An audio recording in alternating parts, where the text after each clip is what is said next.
Hey, Kevin here, Skylabs, bringing you another video. Definitely going to be a fun one. I'm going to go over the strategies I use with customers that are buying a stereo to make sure they're getting exactly what they're looking for.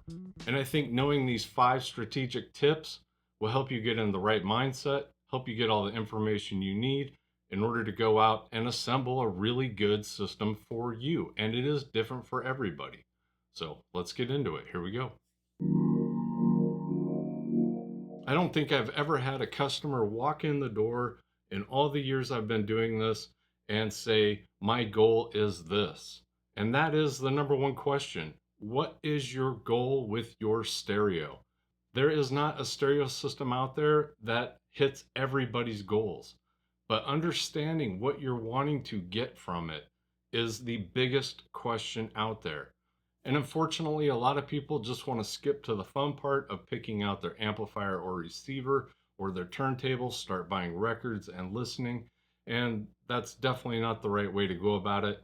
And I think just thinking about a couple things about your listening habits will tell you what your goals are. What kind of music do I usually listen to? What kind of listening levels am I trying to achieve? Am I wanting to rattle the windows, or will it be more just soft, laid back background music? There's a pretty big difference there as far as budget, speakers, amplification, as far as everything goes. Do you want your system to be really revealing and detailed, or are you looking for something maybe a little bit on the warm side? Just knowing your listening habits and what type of music you dominantly listen to can really help somebody steer you the right direction when picking out the rest of your equipment that follows. Unfortunately for us that have a more eclectic or wide taste in music, it just adds a little bit more complexity in trying to get one system that's going to do everything you want it to do.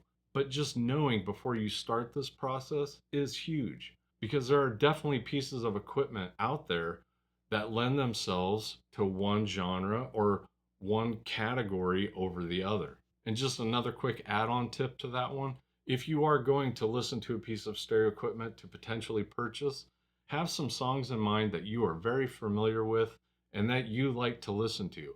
Because going over to somebody's house or going to a stereo store and listening to whatever music's being piped through the stereo system that you might have never even heard is not going to be a good maybe indicator of what your music, what your preferred music is going to sound like. And my next question to a customer that's coming in and assembling a stereo system after we figure out what their goals are is always the same, and that is, where is this stereo going? It is really important, as your room is going to really dictate how this stereo sounds once you get it home and placed. Is it a big room or a small room? Is there carpet, vaulted ceilings? Do you have a lot of big glass windows? Are there window treatments? Is there a lot of furniture? All of these things are going to kind of help figure out what kind of equipment or what level of equipment you should buy in order to get the sound you're looking for, or the best sound possible in that room. And I might have shared this story before, but it really just shows how important this step is. I went into a guy's house, we were installing a theater, and he asked me if I had a second to go down to his kind of rec room, finished basement, and listen to this stereo system he had purchased a while ago that he just wasn't happy with it. And as soon as we got downstairs into his basement, I already knew the problem. It was everywhere. It was probably one of the worst sounding rooms you could have tried putting a stereo in ever. And that this was a really large room that had ceramic tile all throughout it, very little furniture. They were going for a minimalistic look. It really was essentially a big rectangular room with nothing absorbing anything. And he kind of pointed me over to the stereo, and I looked over and I thought, oh man, this guy had spent a lot of money. There was at least $10,000 or $15,000 worth of 2-channel stereo equipment, and he started to play it for me, and he didn't even need to. You could hear it in the room. There were so many reflections going on, it sounded like an echo chamber. And I mean, I felt terrible for the guy because he just spent a ton of money on this really nice equipment that he thought was going to sound really good. I think my first suggestion was, can you get a rug down here? Can you get a couch on the other side of this, or some window treatments along this wall? And the aesthetics committee was just shutting down any of that. He either should have just picked up a portable Bluetooth speaker or maybe some nice headphones. Because in a room like that, unless you can address some of those reflections, there's just no amount of money you can throw at gear to fix that. It's just not possible. So, knowing the limitations of your room, or at least really taking that into hard consideration before you make a purchase, is huge. And really, how much you should spend before you're kind of just throwing your money away. And unfortunately, I really think that guy kind of threw his money away because I don't think he's ever heard that stereo sound nearly as good as it possibly can. I think where the consumer starts to get a little bit more excited, we're at our first purchase, and that would be speakers.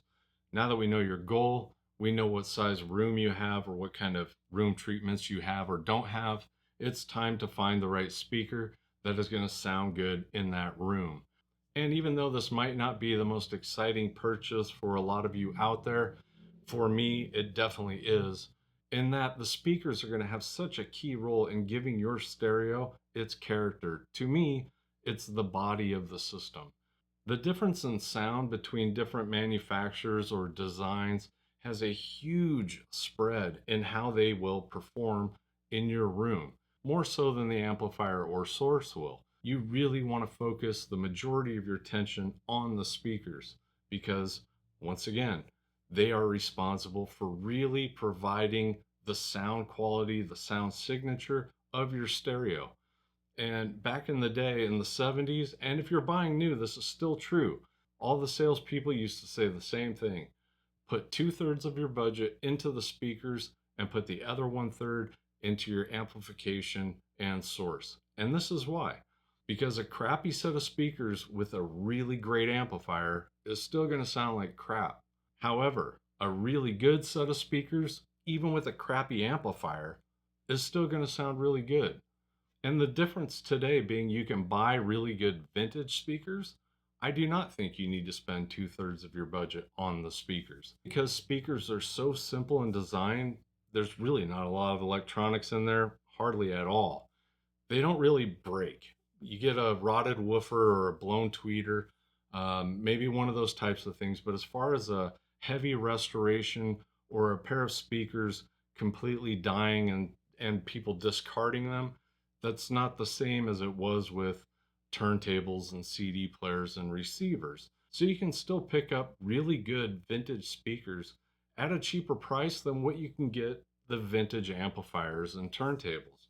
And because speakers do play such a pivotal role in the character of your stereo system, that's why it's so important to know what genres you dominantly listen to, what listening levels you're trying to achieve, and the room size. Because the majority of whether or not you're happy with the way your stereo sounds with your music placed in your room really is going to come down to the speakers.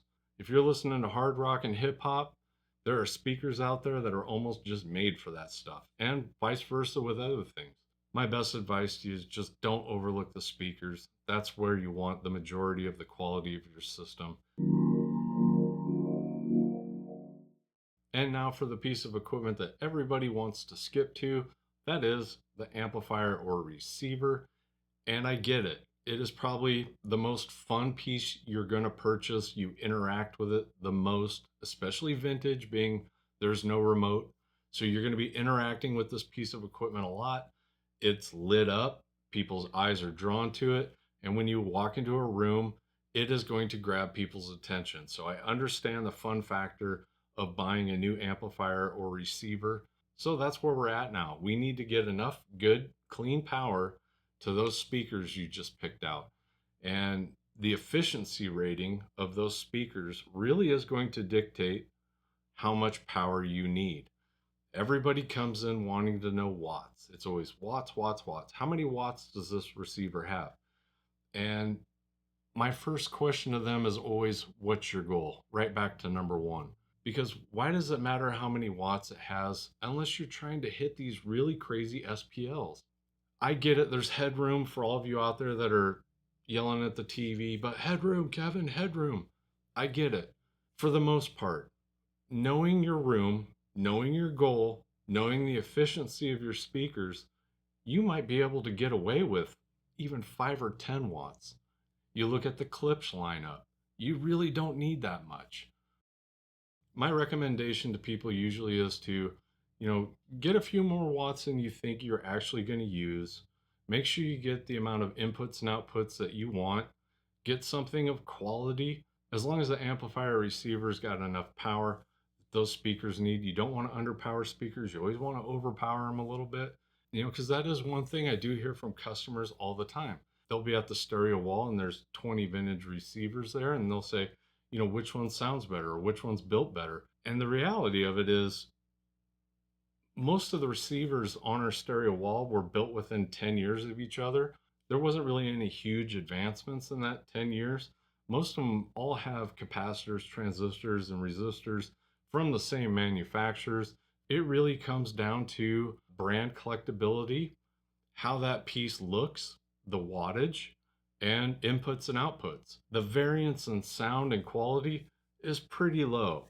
I'm not saying you can't hear the difference between them in a really good room, but it's not as widespread as it is with speakers and other things. So if you're looking at several amplifiers from reputable manufacturers built within a 10-year window of each other, I almost suggest buying off your budget and buying off what you like the looks of and how you interact with it.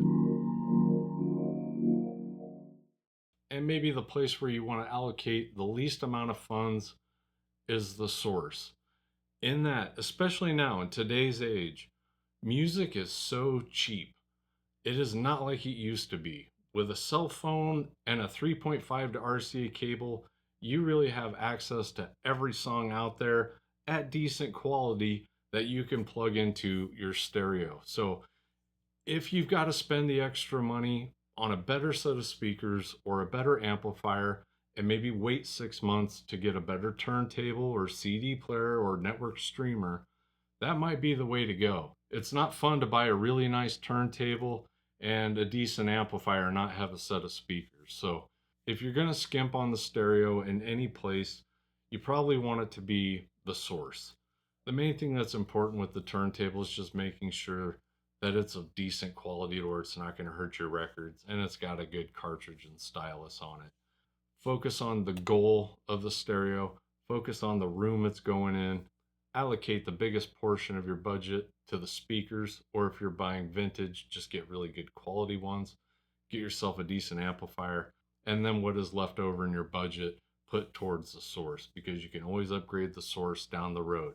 But the heart of the system being the speakers and the amplifier, that's where you need to spend the money. Again, thank you so much for watching another video from Skylabs. Definitely appreciate it. Hopefully you got something out of this. If you know somebody that is looking to purchase a stereo, we are coming into the holiday season, and maybe you know somebody that's even buying something for themselves. If you think they get some information out of this video, please share it with them. Hit the like button, because that really does help get this video to people out there that might not know about this channel yet. And also, skylabsaudio.com is running a free shipping sale right now on orders $99 or more. So if you're looking to pick up some records, or maybe a t-shirt, a Ween network streamer, or even some record cleaner, help support the channel, head over to skylabsaudio.com/shop and grab some stuff. Anything over $99 and the shipping is on us. We really appreciate it. We hope you all have a great week, and we'll see you in the next one. Thank you.